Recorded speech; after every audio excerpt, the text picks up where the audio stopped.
defending. I think it's like.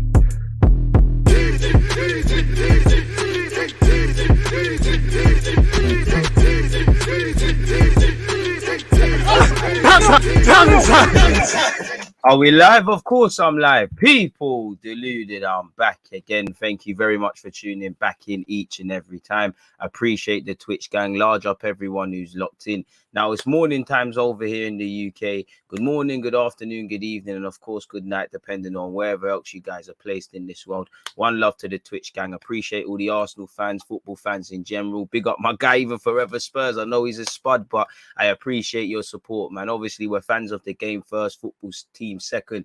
Now, obviously, you know, as I said, I hope you all had a good weekend away from football, Arsenal fans and anyone else. Hope you all had a prosperous week last week, and I hope this week is filled with, you know, abundance of riches. I hope first and foremost your health is there, people, you and your loved ones. You know, without health, we're dead. So, yeah, I hope you're all healthy. I hope you're well and safe. Hope you'll have a week to remember, moving that much closer to your goals, hopes, dreams, ambitions, and aspirations. And where Arsenal's concerned, let's therefore hope that means towards a blood clot midfielder or something, people. I can't lie. Striker and midfield. I mean, every game I sit here and I say these things. I think when we played Liverpool, you saw why we needed probably another number 6 for depth purposes, because if El Nene, who can do it but isn't quite that, if he's not about, if Partey's not about, or even if one of them's about, Lokonga's still learning, there's an issue. I think that game there against Liverpool, you saw why you needed a number 8, you know, someone who could get onto the ball. I think yesterday for Arsenal fans, and listen, I'm gonna have to do my therapy in a sec in relation to Arsenal. Pardon me. You know, it showed why we need, for me, a midfielder or two, like some number 8s that can get on the ball and break down low blocks and allow Smith Rowe, Odegaard, Saka to stay further forward. Is it any coincidence when we did look like scoring, Smith Rowe is running at man, Saka towards the end of the first half? I know he lost his powers in the second half, but he's doing his thing. Martinelli was a constant threat throughout, but it's predictable. We're banging the ball into the channels. Martinelli's cutting in off that left. It's baiting it, really and truly. And again, one thing I'll give Xhaka, I'm not going to sit here and say Xhaka should have played, because you know how people go on with them things there. You know, was Xhaka, Partey, Tomiyasu make a difference? Of course, but they've been respectfully, they've been part of these performances, and the same thing has happened. So it's deeper than just them. I do think Xhaka would have allowed Tierney to get a 2v1 with Martinelli more. Clearly, I think in hindsight we lost a lot with Ben White moving over to right back. Again, our centre backs are having to overcompensate because we ain't got the midfielders. Lacazette is dropping deep, and Lacazette should be scoring. Half the time he's not in the box, and when he's in the box, he's meaty in front of goal. You know, it's really problematic, and it's something I've been saying for the last 18 months in particular, and for God knows when. You know, we haven't replaced midfield since Vieira bust out, really and truly. And you know, I know there was a rebuild and there was a good summer last year, but we buckled the chance to really revamp the midfield. Again, defense wins you titles. We're improving in defense. Strikers win you games, and our strikers don't score. So we're not winning no games in 2022. The midfield battle 9 times out of 10. It's appalling, really. And we knew this was coming. We knew AFCON was coming. Every problem we've got is kind of self-inflicted beyond the obvious. And I'm kind of vexed that 2 points to drop, because I saw a lack of reaction in general, really, and we're just gonna have to get on with it. But I'm gonna offer my opinions in a sec, people. But where's my manners? As I said, big up everyone. Bermuda's always in the house. VDC, I always see you locked in, and I appreciate that. You know, Jonathan Antonio's always saying this gas for me. Man said, all right for the national anthem. Appreciate you. Appreciate all of you locked in. If I ain't said your name, it is what it is, man. I appreciate you. Look, get any talking points, them things they're in. Don't feel any sort of way, people. Again, first segment of this Twitch stream, I can't lie, it's going to be an Arsenal thing before we progress to any transfers, Premier League review, AFCON, all of these sort of things. That being said, you know, get things in. A man said no more Forever Spurs after yesterday. That was painful to watch, man. All right, call him THFC Trey. To be fair, bro, you man bottled it, really. I think Kane got shagged with that goal. You know, obviously there is a bit of a push, a bit of... But I mean, come on now, you know, and I think a lack of reaction from Thiago Silva, maybe his experience, maybe it's like, oh shit, I've caught life.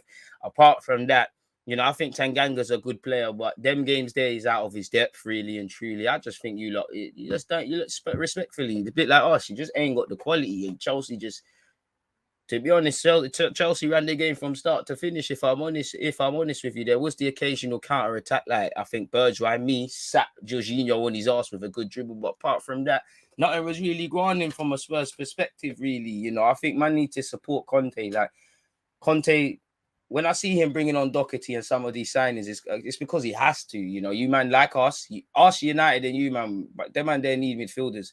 I know United got the glamorous names, but all of us are lacking a progressive number 8. Them man got Scott McTominay and Fred. You know, look at the midfield fuckery that Arsenal is doing. Look at what you lot are doing. Again, this is probably why it's looking meaty from everybody. I know he's the main talking point, but what's your thoughts on Lukaku's performance today? Yesterday, assuming that's Lukaku, same old, hitting tired step overs, could have hit a barn door, shout out Ziyech for the finish and whatnot. But yeah, man, it was rubbed really.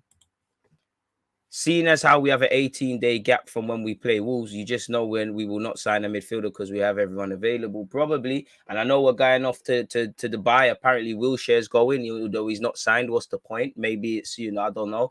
Aubameyang, we don't know if he's going. And if he doesn't go, boy, then that tells you everything about his Arsenal career. There's actually rumblings come out about Aubameyang. We'll focus about it at 11:30, but how, we never really know the fallout between him and why he's left Gabon before they've left the AFCON. We hear his heart issues and stuff, but if you read between the lines, Arteta said that hasn't been communicated from the Gabon national team. Maybe that's incompetence on their part. Maybe it's because there's something more to the story, really.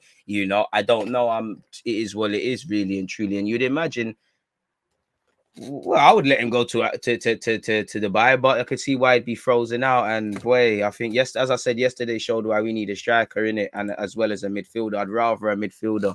Call me pessimistic, but I see no chance of us getting top 4 now. We're just not good enough. I can't blame. Can't say anything else. Morning, DG and the nation. Hope you're good. Top 4 dreams are on the floor after yesterday's Dosh performance. DG, what's your thoughts on Isaac? I followed him since his debut for AEK. He's a good talent, but never been a prolific goal scorer. Is that something he can improve on, as he's always goes on dry spells? Of course, as a young man, you got to be able to score goals.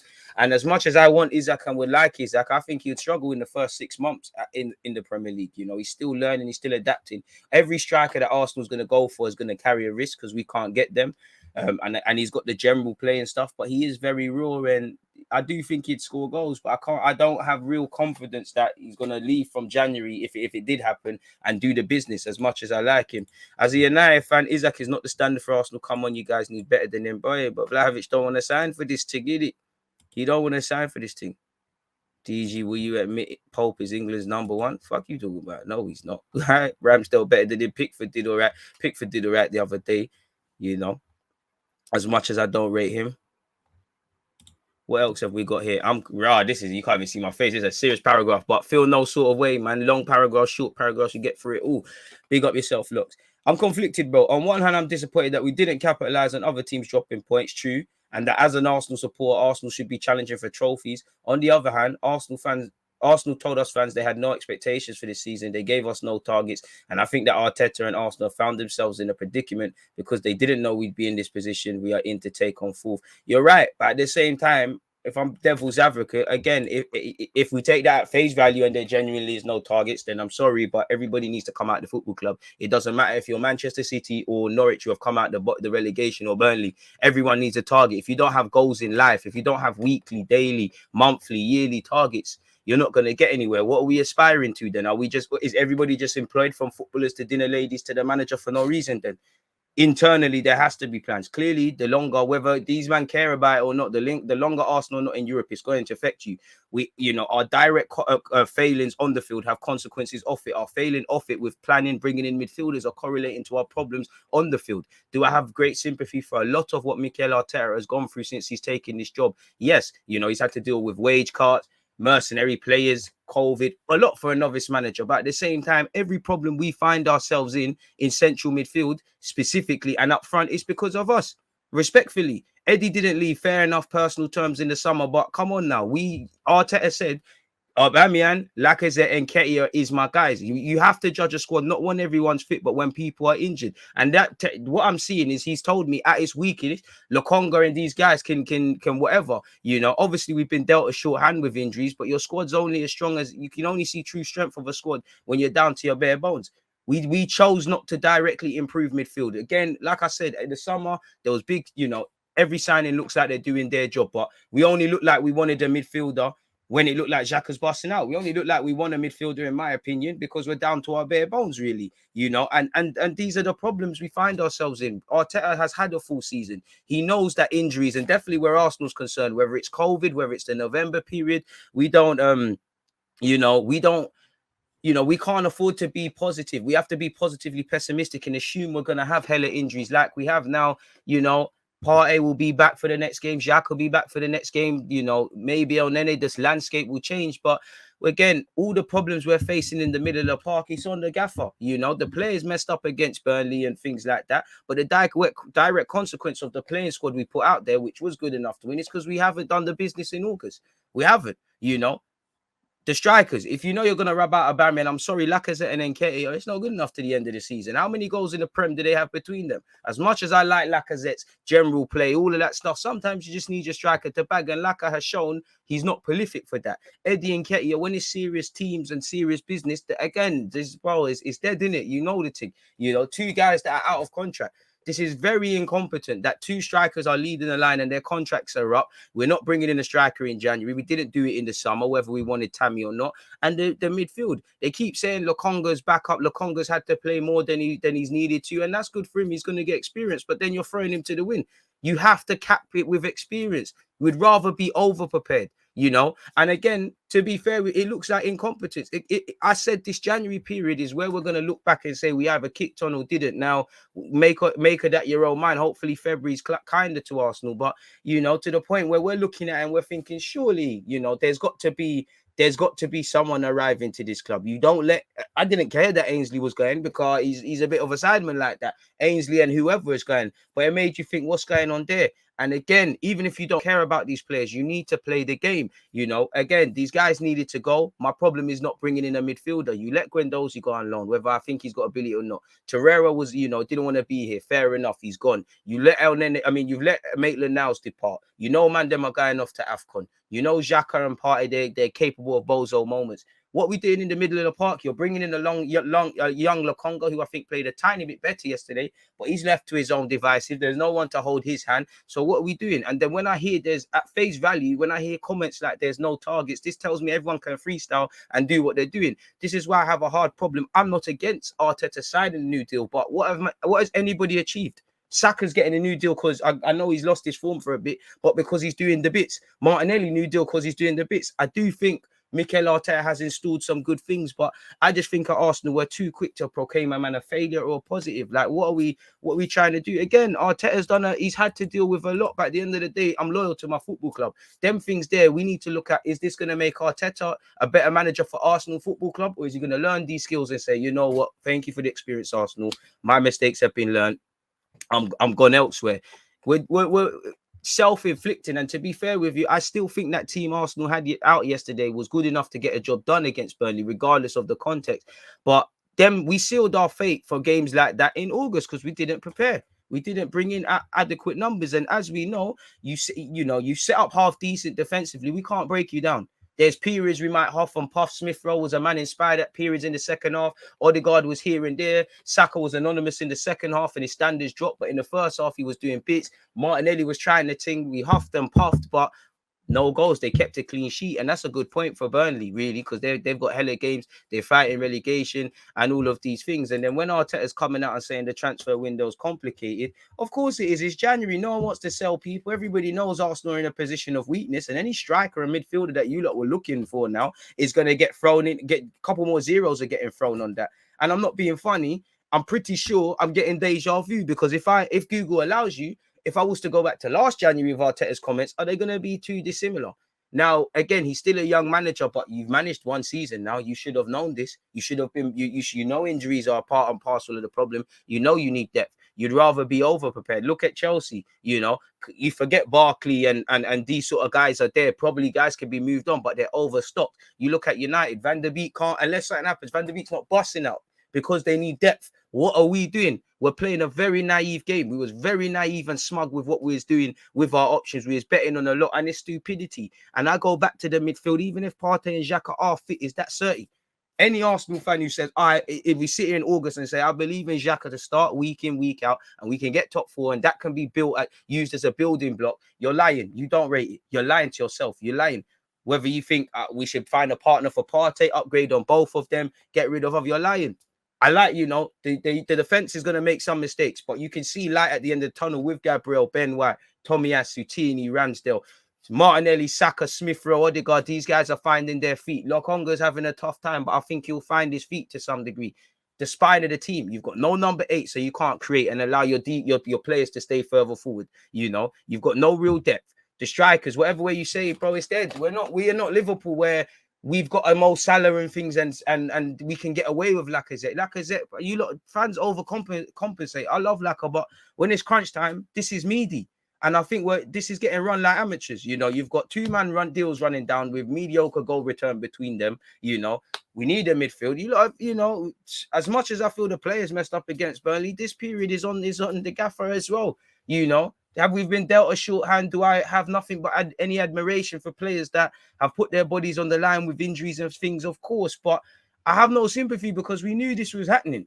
And again, Edu and Arteta, as novice as they may be, they were both midfielders. They both played the game. They both played a full season in the Prem. They both were midfielders. They both were Arsenal midfielders. So somebody's smoking something special if they're looking at all these midfield options. And again, for me, the wickedest thing is Lokonga might be in bad form. Saka and Martinelli and Smith Rowe didn't do the business. But our form, young players are not, look at the Liverpool game. When it was going shaky for Liverpool, Curtis Jones could look at Fabinho, Van Dijk, Robertson, even a young but more senior to him, Trent Alexander-Arnold. With us, everybody's just freestyling. Our results are hinging on Smith Rowe, Saka, and these guys, and they're still developing. Smith Rowe and Saka went through purple patches. We don't know if they're goal-scoring 10s or wingers yet. They're still trying to bring that into their game. Lo and behold, there's going to be periods where they score, periods where they haven't.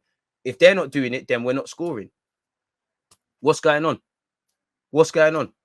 And the thing is with Arteta, when I see things like Laka right now in the starting lineup, or at a time where we had Aubameyang and Lacazette, I don't know if we're trying to do these things or if that's just something we've stumbled across and we're just going to run that one day right now. I don't know. And it's frustrating because you could see the same thing. It's one where you saw this happening.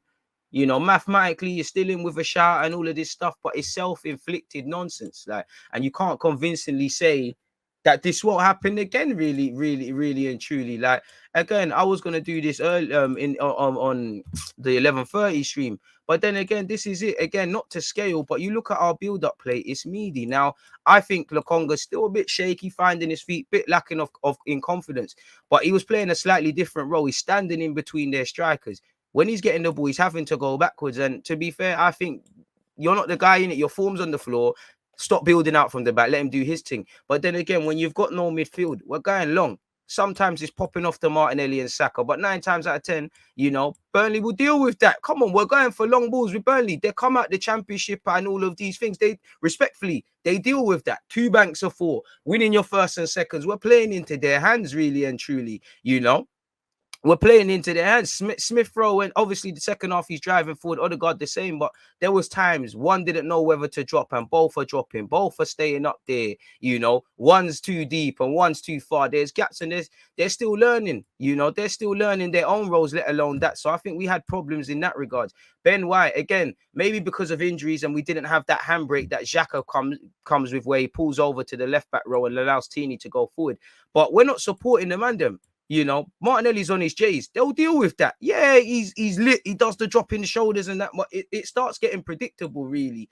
And Tini's end product weren't good enough. But how many times did you see them supporting each other? Second half, you saw a bit more from Ben White going forward. Ben White and Saka. Saka's receiving it on the halfway line more time. But you saw it. You saw it from Bukayo Saka in that. Ben White's getting closer. Now, a byproduct is because our midfield is collapsed. Holding as well, but Holding ain't got the pass in him. He's playing 5-yard passes. That's killing us. I think we miss Ben White centrally. Gabriel's trying the thing, but we're tactically playing ourselves out of the game. Lacazette's dropping deep, and he ain't got the pace or the legs to get in the box. How many balls are whistled across? The one that's whistled across, he doesn't bag. We're marking up. We're getting ourselves out of games. We can't break down low units, and if we exaggerate it a bit, we struggle to break down low blocks. Anyone that has a decent defensive structure, a deep block, a low block, we try pass through you or huff and puff. Maybe there's an individual bits of brilliance, but you weather the storm. You know what you was going to get with Burnley. They weren't coming to play tiki-taka. And I know Klopp, Pep, Wenger used to do it. They'll criticize teams like this for doing that. But what can you tell them? their thing is going to work, you know, to a slight degree, bring back the strikers. We can't break that down. You know, we couldn't break that down. We could not break that down. There would be a cute little passes. You know, I'm not going to do it to scale, but cute little 5-yard passes. Everybody wants it and it's going backwards and then forwards, but we can't break it down fundamentally. You know, Lokonga can't build, you know, so it's not a skill set of his. So again, you're losing a lot there. We played into their hands and we lost this game for ourselves as well, as frustrating as it is. It's quite frustrating. And then when I go over and I look at some of the comments, this is where the frustration comes from, really. You know, new signings must take us to the next level. Brother, we finished 8th, you know. Let's look at what my gaffer has said, man. I love you, Mikel Arteta. I like what you're bringing to the club, but I've got no allegiances to you, Edu, or the players. I love my football club, and you lot are frustrating me. Again, I've got sympathy for Tomiyasu, but you know, there's injuries. Injuries are part and parcel. We know when you haven't got quality, you're having to overpay players where fixture fatigue is building up. You're having to rush players back for injury where we're losing the battle, which was the battle against Liverpool, and lost the war. Because when is Tomiyasu back? He's turned down a call up to Japan. So when is he back? His peak. Well, Tomiyasu had an injury and we didn't have anybody in that position against Liverpool. He really wanted to push. He tried and he played 90 minutes and he felt again. So he'll be out for a couple of weeks. So, boy, we're hoping this Dubai period can help us. On whether it's crucial that he stays in England during his injury. Right now, he needs to recover. His only focus has to be to have the best possible treatment, to look after himself and try to be back available for us as quickly as he can. He'll be out for a few weeks. On why we struggle to break down Burnley, because a part of its personnel, part of its tactics, and a part of it we didn't have the quality. You know, on the pitch the names were there, but in terms of tacticalities, it's predictable, really. Like, we're playing long balls. And again, we didn't even start the game well. You know, it's the mindset. You started the game well against Liverpool for 20 minutes, and then the 22nd you conceded. Burnley, Ramsdale made a big save, but he's moving Buki. Lokonga's giving away Buki corners. We're all, and I'm not trying to scapegoat. We're all moving Buki. What's going on? Well, the way we started the game, it was slow. And see, I didn't even see that. And there you have it. It was slow and we didn't play forward enough and didn't have enough urgency. Boy, if you against Burnley at home in a must-win where it's a crucial week where you've seen the other results in the top four with Spurs losing, United, and then obviously beating Leicester, United doing the business 2 games in a row now, West Ham dropping points, boy, is what it is. And didn't have enough urgency, probably because of Thursday. It could be one of the reasons. This is why you need depth. Afterwards, we picked up the game and started to get better. There were periods where we were on it, and certainly the second half was completely different. Smith Rowe was a man inspired at times. We were much more dynamic. We had much more penetration. We played forward, and we had better positions to threaten them in, behind, and width in many situations. We created a number of situations, shots, crosses. Yeah, we did, but we still ain't scored. We didn't score. We still ain't won. So this don't mean anything. You don't get points for playing well. You don't get points for having opportunities. You get points for winning. You know, and this is where I feel Arsenal as a football club, with all of us, there's no balance. We either focus on the gloom or the positives to the point where we lost. There's no balance. You would think we beat City. There was a lot of positives, but we lost. You know, Southampton got something off them. So what does that say? Really, as much as Pep waffles and says, "Oh, Arsenal was the hardest game," and all of this crap to help his brethren, I don't know. We created a number of situations, shots, crosses, but to win this match, you need to have a different level of quality, and we lack that today. With the amount of situations we generated, you need a spark, and someone has to win you the game if you want to be on top. And Arteta, again, not that I want to sing Aubameyang's praises, but we're struggling to bring a striker into me as a fan. Them, not that Aubameyang's not on the joke thing this season, but them man, they're playing on the joke thing. Maybe you've cut off your nose to spite your face. As I said, it's a squad game. Be wary of drawing conclusions. You might have to integrate something back into the side and try something else. Really, you know, you might have to be humble with Pepe when he returns. On whether our attacking position at the end left us exposed on the counter, yes, it was. Ramsdale saved us. It's one of the risks that you have because the game becomes much more unpredictable the moment you start to throw boys up there. And with the way Burnley play with all their second balls, yes, we had to maintain our discipline, but at the same time, we had to take risks because we wanted to win the game. I mean, how Westwood didn't get sent off, I don't know. Peters and Pope should have been booked. I think it's been couple of years since Burnley have had a man sent off. So on one hand, it's dark hearts. On the other hand, boy, it doesn't matter if it's MacArthur against Crystal Palace, Trent against Saka a few years ago, Ben Godfrey stepping on the face of Tomiyasu, MacArthur against Saka. Again, I know Arsenal fans whine about a lot, but I mean, come on, there clearly is one rule for one and the next rule for others, people, really and truly. On if we need signings to challenge for the top 4, It's what we planned, but the market is difficult. It's complicated. We knew that. Well, there you have the answer. I don't care then. The market is difficult. It's complicated. You said that last year. We knew that. So if you knew that, why don't you do the business in August? But it's a lot to manage, and we have to make the right decisions with players we believe are going to help us and try to bring in ones that can take us to the next level. On if he expects incomings before the deadline, well, we are certainly trying, but I don't know if we're going to be able to do it. Let's see. It's not only our intention, but a lot of facts that are needed to happen. Arteta, less waffle, bring in the man. And this is why there should not be talks of new deals yet. What has been achieved? On if our goal drought affects Aubameyang's future. We have scored a lot of goals recently, but it's true in the last 4 games we haven't done it. Today, again, it's not about the situation you're able to create, but the quality of the execution and the number of shots that you need to put on target to beat teams like Burnley. You didn't put them under real sustained pressure consistently. On if it was a missed opportunity to get top 4, undoubtedly. It was a great chance, and we wanted to take that opportunity after missing to get into that final, which was a disappointment because we really wanted to play there, and today we had the opportunity to do it. I didn't see that desire right from the beginning, but I certainly saw it in the second half, reactionary. But we lack that quality that you need to put the games to bed and to have that knife when you are there to do it, like we missed against Liverpool as well when we had them. Boy, on if players should have been signed sooner in the window, I think that's the dream of every manager, or some managers able to do it, to have them in the team on the first day, but it isn't realistic. And in this window as well, the history of this window, a lot of them happened right at the end. So let's see. I'll shut my mouth to the end of the window, but boy, on our plans mid-season break, we're going away. We're going to have a training camp all together in a different environment, reunite, refocus. Let's have a good goal because there's still a lot to play for. We're going to Dubai if you don't know already. On if players look tired at the end of the game, I don't know. I saw them try right into the last minute. They really tried. We know in the last 4 weeks, that we had a really demanding and challenging situation because we didn't have enough players. Some players have been sick, injured. These are things that happen in the season. Okay. Trying to bring them back, trying to expose them onto pitches when they're not ready. Again, you knew this. We've been here with Xhaka last season, David Luiz, Partey's fitness. We know this. Equip the squad. But I cannot fault how they tried. You don't get points for trying. They certainly need some days off. But then we need to get back again and bring players back and start to work and start to win matches. On if Aubameyang will go to Dubai, we'll see what the situation is, on how important it is to get the right people in the door. Players that come here have to be able to take us to the next level. We already have a level 8th, and we want to see much better standards than we already have, and that is how we're going to recruit. On Lokonga, who we're hanging him out to dry, let's be real.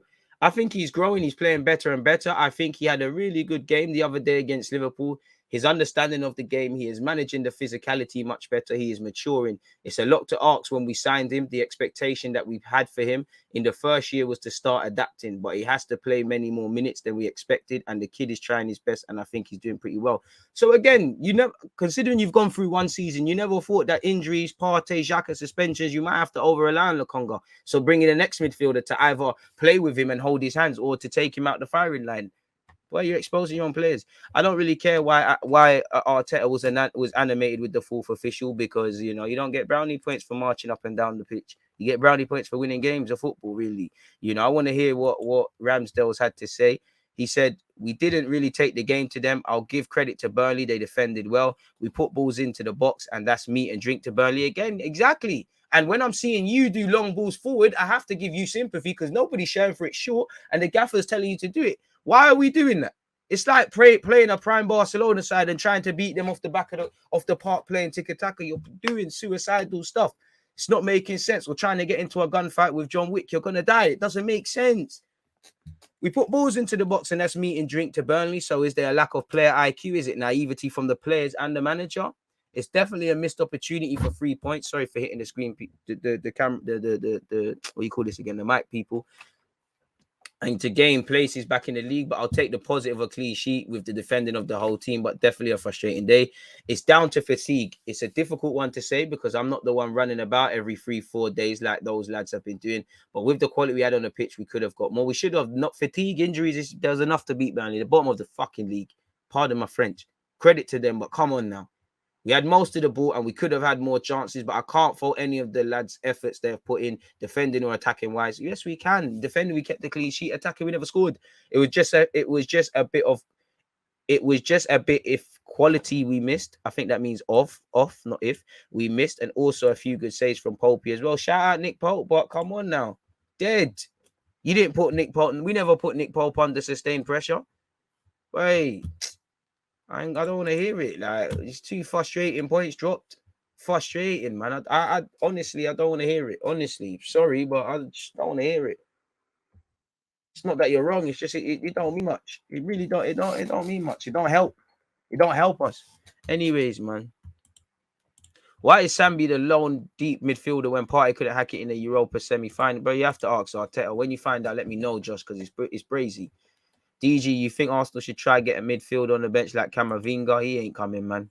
And plus, he's a young midfielder as well, for as great as he is. Him and Lukonga are going to get savage together in midfield for Arsenal. We just wing it under McTeta. Edu is a fraud and needs the boot too harsh. But it is what it is. I feel like it's not progression. It's just a cycle. I'm tired of not knowing what we'll get week in, week out with this team. Sorry. We got to play to a standard. We don't have none. That's why, we're surprised by bullshit. 3 goals in the Premier League for Laka and Eddie, still less than but exactly, cutting your nose off to spite your face. When we're winning and scoring goals, by all means, but you need to be humble, and that's where you need to show your experience of not quite to freeze people out all the way. Even when Alexis Sanchez was acting up in a certain way, Wenger handled him a certain sort of way. He dropped him for the Liverpool away game, and he went back in. You ain't got the squad, and there's always got to be a plan. If we're scoring goals like we was, nobody cares about Aubameyang, but you're not now, are you? If we're winning games and midfield's doing all right, no one cares about nothing. Suddenly, it's looking shaky. It's just very self-inflicted. Trust. I can't lie, man. Tanganga was giving Hudson-Odoi some free clout. DG, do you know of any Xhaka replacements in the market right now? I wouldn't say Xhaka replacements, but half the names we're linked with need to go and grab them, really. DG, hear me out, but Arteta's biggest flaw is man management, not tactics. I mean, you could say that, but then there's, and I hear you, and it's not that I don't disagree, not that I don't agree, but then there's moments of good man management, like how he was behaving with Aubameyang prior, like how he's managing certain others. And with the tactics, there's plenty of times with good tactics, but at the same time, there's times where he gets tactically out. It seems like for me with Arsenal, too many variables need to go right for us to get a result. And as you know, in football, it's rarely going to be the perfect game. Regardless of what fans base we support or whatever, we all know managers can plan from Monday all the way to Friday. I want to do this, I want to do that. First 5 minutes, it didn't happen on Saturday or Sunday, whenever you lot's teams played, but you can rock up on the weekend.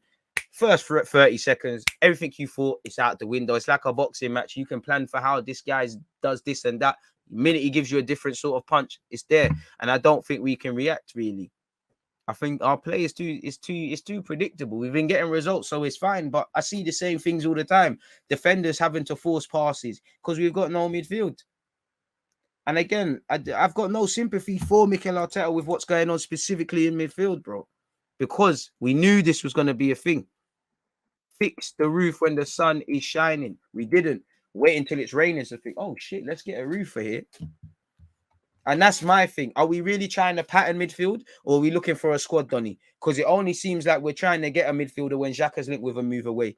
It only felt that fans knew we needed a midfielder, but I only felt that we're moving for a midfielder now that there's a crisis, quote unquote. So I don't know in our hearts if we really want a midfielder. And that's what jars me. Big time.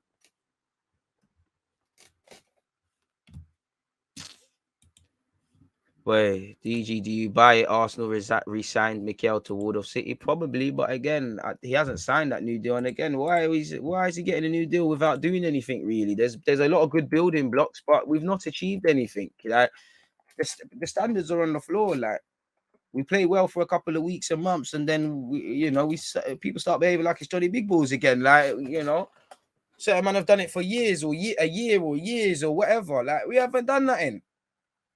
As much as we might see better fight in big games in the FA Cup, we still ain't bullied no one in the Premier in a big game. You get no brownie points for beating Spurs. Shout out that, but you played well against City. There's no one's gonna remember in May when you look at all the L's we've taken against City. Oh no, but that loss was better though.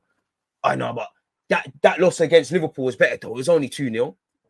Really, really, really, really, really. Anyways.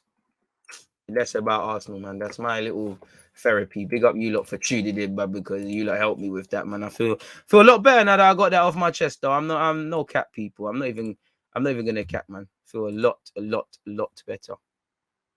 But yeah, man, let's crack on with other football, man. You know me, I like other football. Now, obviously, to soften the blow, Spurs lost. Chelsea won, United won. Who else?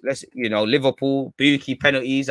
Crystal Palace got done dirty, but at the same time, what a player Robertson is. He got 2 assists. Fabinho doing the business. Oxlade-Chamberlain handling what he needed. I see Ivan Toney score one greasy finish as well. I think Spurs whisper it, but I think they got shagged. Bro, Tammy Abraham's doing his thing for Roma, but EK, what am I supposed to say about Tammy? That he's doing his thing. There's nothing else to say, really. We tried to grab him in the summer, allegedly Arsenal. Might try it for him again. I don't know, though. But apart from that, I don't know what else I can say about Tammy Abraham, my dude. But yeah, if you look at the results, people, again on Sunday, Chelsea defeated Tottenham Hotspur 2-0. A peach of a goal from Hakim Ziyech. Lukaku still stinking up the joint. Tanganga struggled, in my opinion. Chelsea dominated. Hudson-Odoi, I hate to say it, but had a good game. He had a very good game. Chelsea get back to winning ways. 2-0 clean sheet. Bish, bash, bosh, really. And that's a big 3 points for them, especially because there's not much in it between them and Liverpool. I know City dropped points in the leagues. Their lead at the top is cut a bit, but it is what it is, man. I did think Harry Kane was done dirty, but a big reason as I think Spurs stood no chance is because they ain't got the personnel, really and truly. Doherty was meaty, Sessegnon meaty, Sanchez didn't look like he knew what's going on. Dyer trying, but meaty. Ben Davis looked scared. Tanganga out of his depth. Felt sorry for the strikers. It's a brazy one. Leicester and Brighton drew 1-1. Patson Daka made the lead for Leicester before a certain Danny Welbeck grabbed the point for Brighton. Liverpool against Crystal Palace. Alisson was in top form with his saves. Don't understand how that penalty was given for Liverpool. I'm sure even Liverpool fans would agree. Palace did have chances. It was a close game, but that's why Liverpool are a good team. They grinded it out. Robertson did his thing with 2 assists. Of all people, Fabinho taking penalties, goal scorer, number 6 could do it all, innit? Van Dijk, thunderous header, 3-1 Liverpool, really. Job done, really. And Crystal Palace is a dodgy place for Liverpool, us as well, but for Liverpool to go. So that's Sunday. Arsenal drew 0-0. We already spoke about Arsenal at length. I'm sure you all saw the Aston Villa game. Buendia's won 2 vital headers, the shortest man on the pitch, really. Gerrard looked like he loved it against the Everton fans.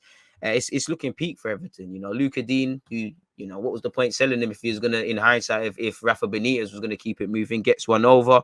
Buendia grabs the 3 points for Villa. Can't lie, I think Pickford had a good game out of anyone for Everton, if I'm honest with you. Wolves, courtesy of Moutinho, snatched it from Brentford, sorry. Portuguese revolution, really. Ruben Neves and Moutinho. Ivan Toney scored a decent little half volley as well.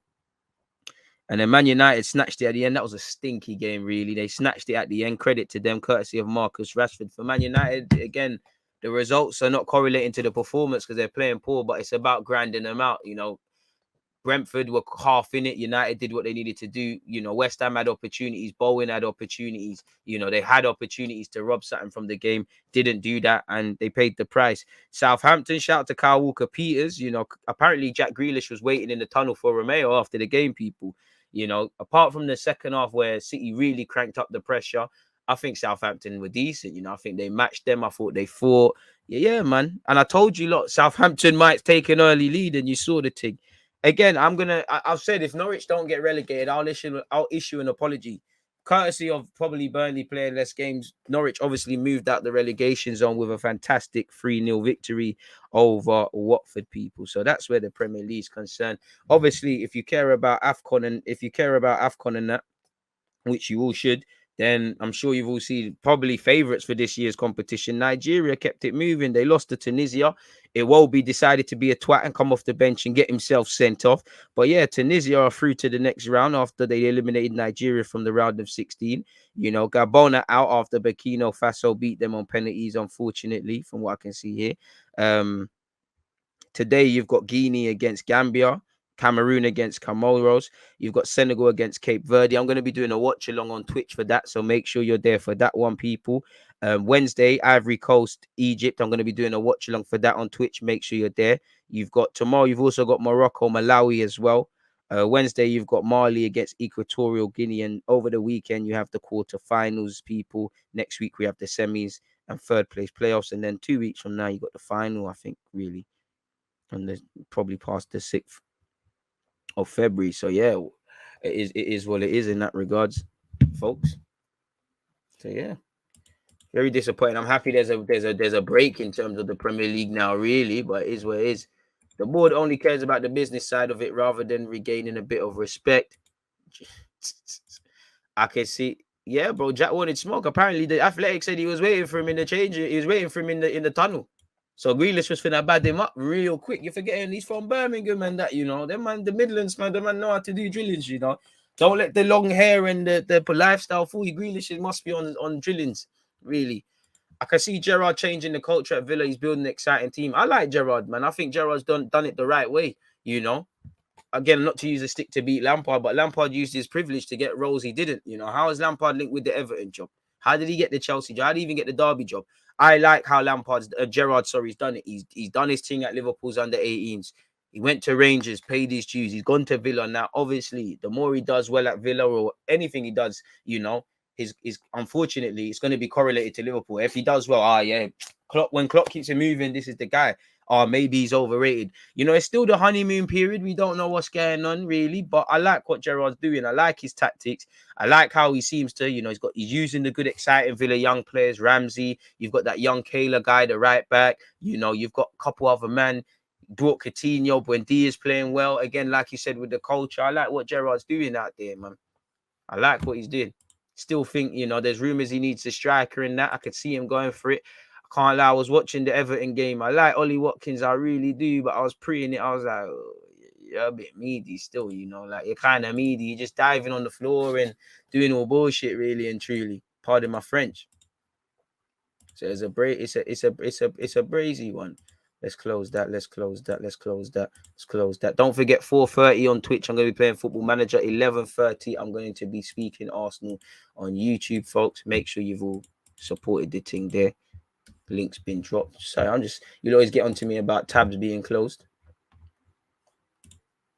So I'm making sure that's actually the case. Let's look at some transfer news, people. Whereas an Arsenal fan, you're dying, absolutely dying to see a midfielder arrive to this club. Apparently, Oscar's in talks with Barcelona, people. Bloody hell. Tottenham are open to selling Dembele and Lo Celso. Boy. Wijnaldum could join Tottenham, it's saying. Boy. I don't know how Doherty escaped to red as well, man. Cunting challenge, really. Doherty, Westwood. How Westwood didn't get sent off for that challenge straight red, and let alone the other ones, I don't know, man. But there's one rule for some clubs and the next rule for any. You know, Joe Gomez, I've said, I think not that he needs to leave Liverpool, but you're not playing, bro. Like, even when you played against us in the cup, you're not coming on. You're not going to get back in the England squad or whatever. Now, if I'm Klopp, I'm keeping him. If I'm Liverpool, I'm keeping him. But could be a big signing for Gerrard, where I'm sure technically he must have been a teammate of yours. But allegedly, Aston Villa are ready to rekindle their interest in Joe Gomez. Now, he's better than Courtney Howes, than Mings, than what's the other one, man? Then Konza, he's actually a decent defender. So I would think that would be a big signing. And the opportunity to play under Gerrard, ambitious project like Villa, play regular football, boost your England prospects. I wouldn't want to leave Liverpool, car. You know, you've won the Champions League in the Prem there. But, you know, you've got Konate. You've got no one's playing ahead of Van Dijk anyways. You know, you've got Konate, who's just been signed for 50-odd million. You've got Matip, who's ahead of you. You know, you can play right back, unfortunately. You know, you've got Trent Alexander-Arnold there, in it. So it's feels like Arsenal where you got Chambers and these sort of Cedric and these sort of man, then maybe. Apparently, Newcastle are still pushing to sign Jesse Lingard. Fabrizio Romano has said Newcastle will push again on Jesse Lingard deal in the next few hours. Magpies board working to sign Jesse until the end of the season. Then he'll become a free agent. Negotiations are ongoing between Lingard, Man United and Newcastle and the three parties. Vlahovic to snub Arsenal for Juventus. Arsenal are set to be left frustrated in their efforts to land Fiorentina striker Vlahovic, as the Serbian frontman is only interested in joining Juventus, people. The Gunners have an offer on the table for the prolific 21-year-old, but he's looking to stay in Italy when a new challenge is taken on. Fair enough, Arsenal can't offer you serious things. West Ham are looking to beat Southampton to the signing of Borgia, the 20-year-old. Boy, that could be decent. Allegedly, Aubameyang wants to stay in Europe. If he is to leave Arsenal, we'll focus on that at 11:30. Thomas Frank and his assistant have signed new deals at Brentford until 2025, which is good for Brentford. West Ham are interested in Drakowski, the Fiorentina keeper. Apparently, Tottenham are set to beat Brighton to the signing of Louis winger Oli Tanner, 19 years of age. You know, he must be doing all right. Brighton were willing to loan Tanner back to non-league Lewis. That could be good for him. Derby have announced that talented Dylan Williams will join Chelsea's under-23s. Liverpool allegedly are monitoring Camavinga. Don't know if I believe that one still. Don't know if I believe that one. In terms of the Everton job, apparently they're still looking for a new manager, and they're looking at Fenerbahce manager, I believe, or ex-Fenerbahce manager. I actually don't know, but Vitor Pereira. Who else we got? Wijnaldum could join Tottenham as part of the Ndombele move to PSG. Clubs locked in talks over January deal. Wijnaldum could be on his way back to the Premier League. The Daily Mail reports former Liverpool midfielder could join Tottenham as part of the deal that could see Ndombele move to PSG. The two sides are locked in talks over a loan for Ndombele, while Wijnaldum is reportedly eager to leave PSG. Arsenal get involved. Thierry Henry has said he's not interested in taking the Bordeaux role. Villa could get Bentancur showing real ambition. Exactly. And, you know, you can't, unless there's some ultimate plan where Juventus are using the funds they're raising from, in theory, whatever they get for Arthur Melo and Bentancur to sign a new midfielder / or Vlahovic, surely they're not going to let two midfielders go, which obviously spells bad news for my football club, Arsenal, in our hunt for a midfielder. You know, again, Aston Villa hope to sign Bentancur, Rodrigo Bentancur, that is from Juventus this month, says Sky Italia. Steven Gerrard's sides are big admirers of the Uruguayan, but they have not yet made an official offer for him. And allegedly, they were looking at Finky as well, bringing back Suarez. Apparently, AC Milan will not make a move for Dusan Vlahovic, says Paolo Maldini. So that's that. Let's go on bbc.com. Pause. Yeah, once again, Portuguese coach Pereira on Everton owner Maurice's radar. If you don't know already, apparently there's been fan charges. Off topic, there's been fan charges after objects were thrown. I'm sure you've seen over the weekend when Villa scored, you know, Matty Cash's struck. He looked like that shit hurt, you know, and the guy's been bagged already. Looked like someone dashed a full bottle of Lucozade and it cracked him right in his head. Objects were thrown at Rudiger as well. Apparently, off topic, one fan was charged with assault and two fans were arrested after players were hit by objects in the Premier League matches this weekend. Luca Dean and obviously Matty Cash were hit by plastic bottles after scoring against Everton. Rudiger was hit by missiles thrown from the crowd in Chelsea's 2-0 win over Spurs.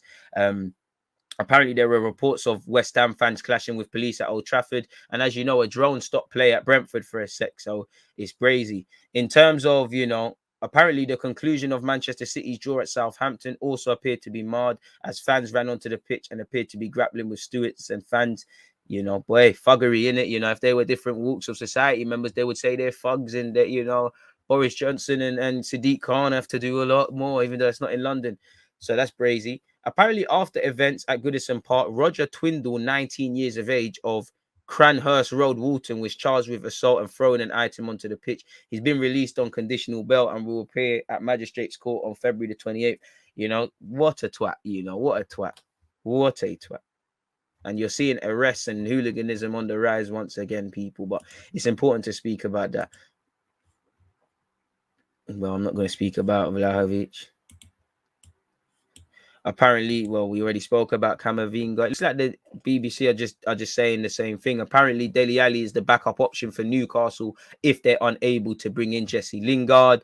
Brentford are close to finalising terms on a 6-month contract for Christian Eriksen, which obviously, considering what happened to him in the summer, happy to see he's able to live his life normally, let alone be in a position positively to consider still being a footballer, which is great. Liverpool are still monitoring Fulham and England youth international Fabio Carvalho is doing quite well. Fulham might get promoted. They've been bagging goals and he looks like he's going to follow Harvey Elliott and keep it moving. They face competition from Leeds and West Ham as well.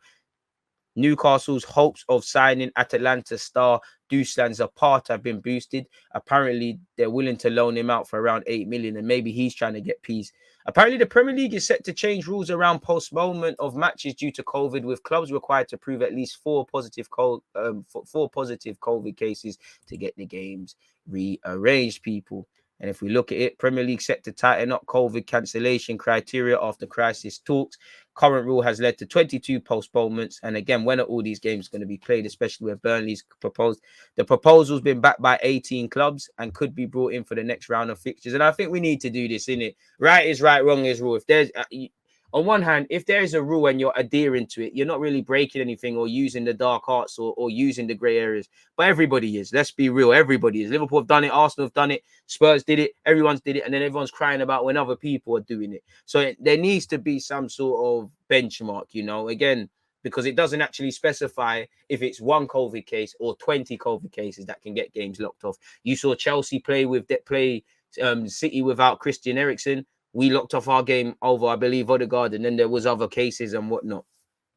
So, yeah, it needs to happen, people. Apparently, Sportsmail understands that a move away from available players to active COVID cases has been discussed in crisis talks between the league and its members, and it's already won the backing of as many as 18 clubs and could come into force for the next round of fixtures. Currently, sides who want a game called off have to show they do not have 13 available players, plus a goalkeeper, with injuries and absence on international duty taken into consideration. That has led to obviously 22 postponements, and it would be Arsenal's one that would flip things in it.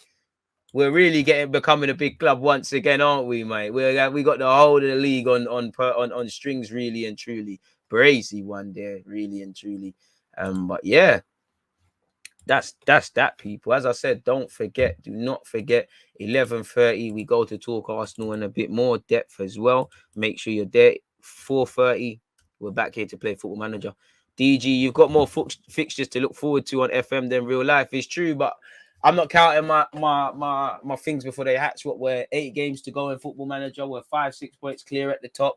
We're not looking at the league table. Honestly, I don't know where we are in the league table. It's just down to my club. If we just keep winning, we can do stuff.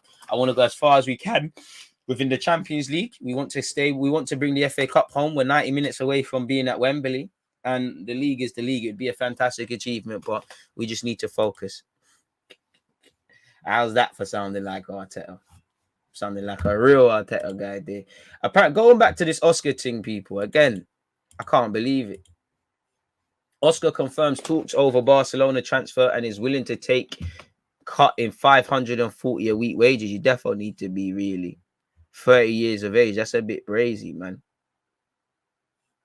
That's a bit crazy. I mean, Oscar's a good player, and the chance to play for Barcelona is one that you can't turn down. But boy, can't say I get behind that.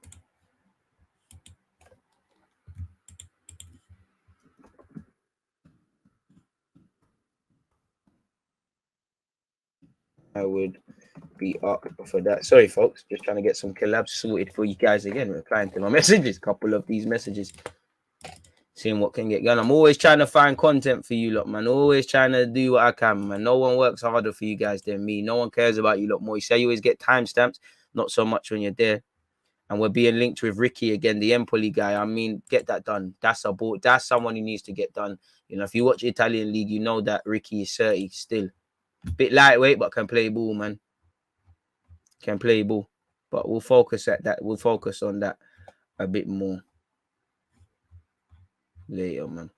11:30. What else have we got?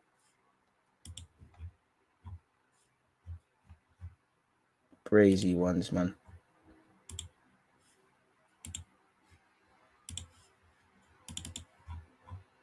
What else have we got? And obviously, I spoke about it yesterday, but my thoughts go out to Pogba, man. Obviously, he had to delete a post where he's obviously just paying respect to his faith, man. It's disgusting. Man said, would you take Dembele? Yeah, for the vibes, but Arteta would end up beefing him already. Who's winning the league, fella? Sure, that's got to be City, isn't it, really? But as long as Arsenal are still mathematically in the race, we have an opportunity.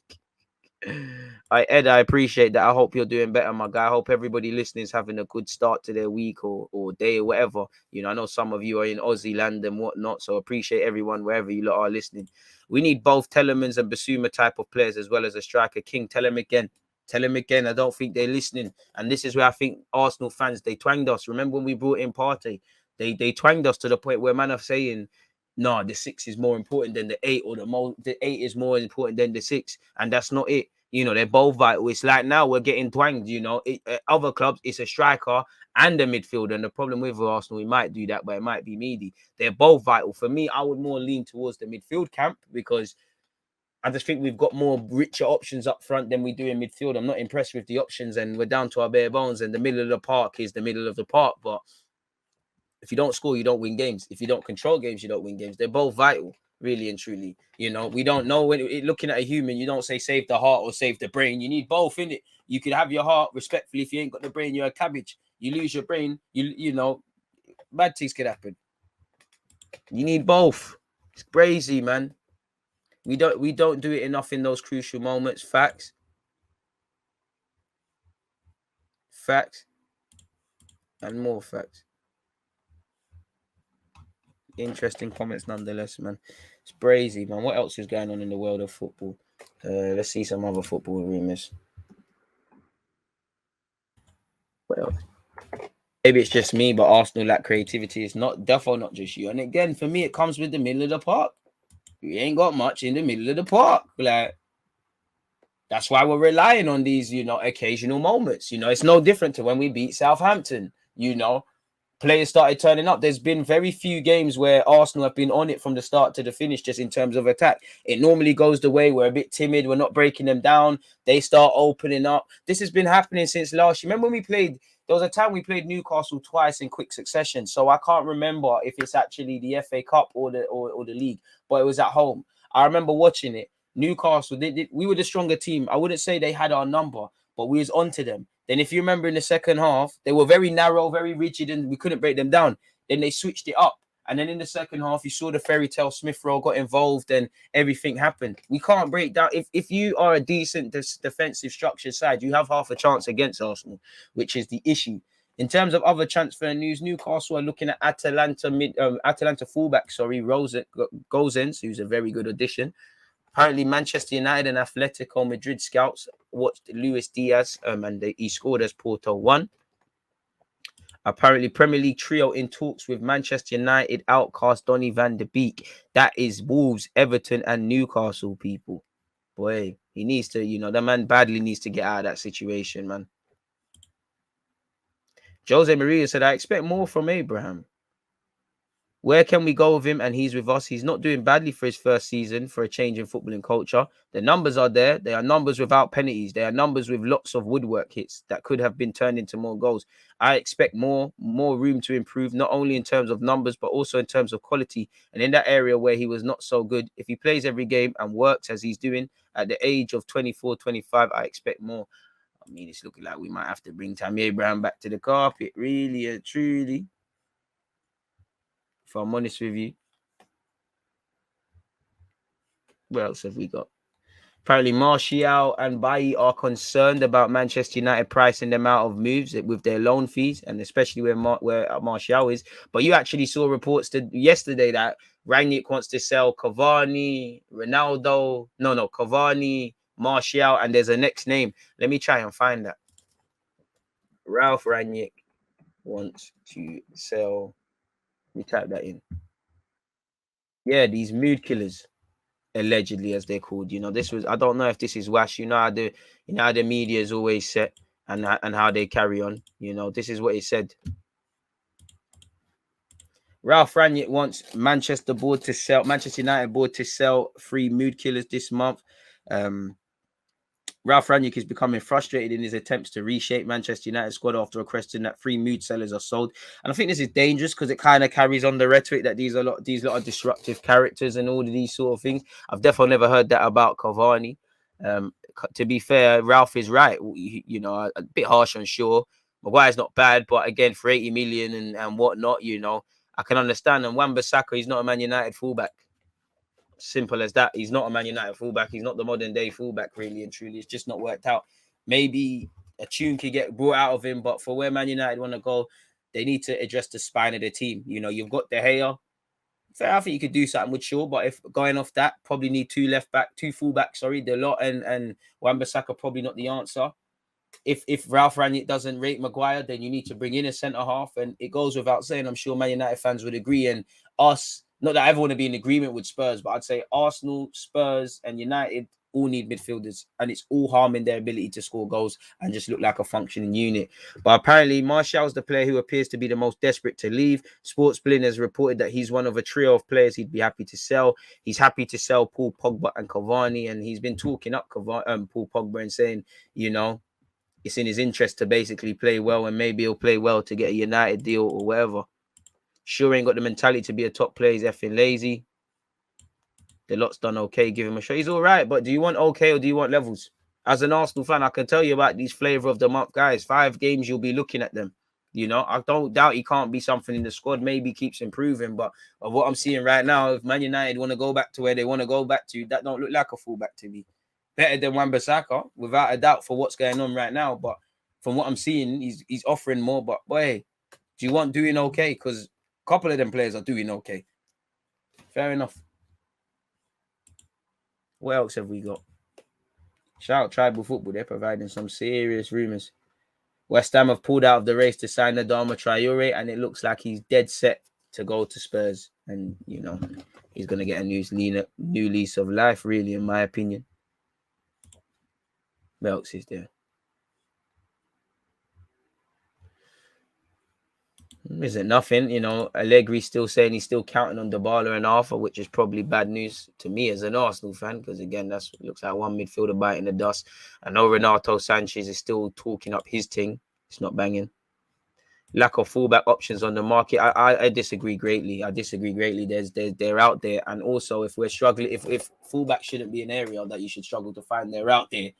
I can hear it about strikers where you got to play a pretty penny. I can hear it about midfielders. There's fullbacks out there. Scouts do your job. You know, scouts do your job.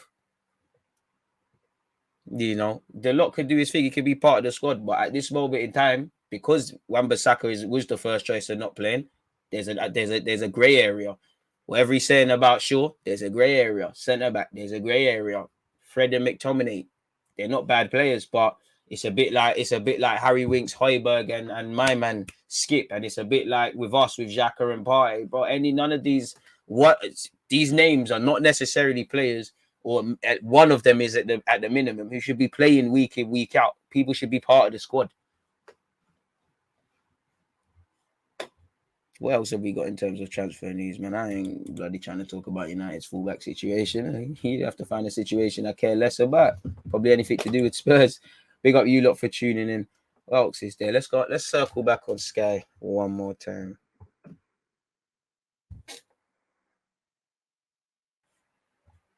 I ain't trying to hear Gary now. Speaking of Man United, shout out, doing it for the Asian ballers. Shout out to him. Zidane Iqbal has been called up to the World Cup qualifiers for Iraq for a game in Iran. So shout out to him.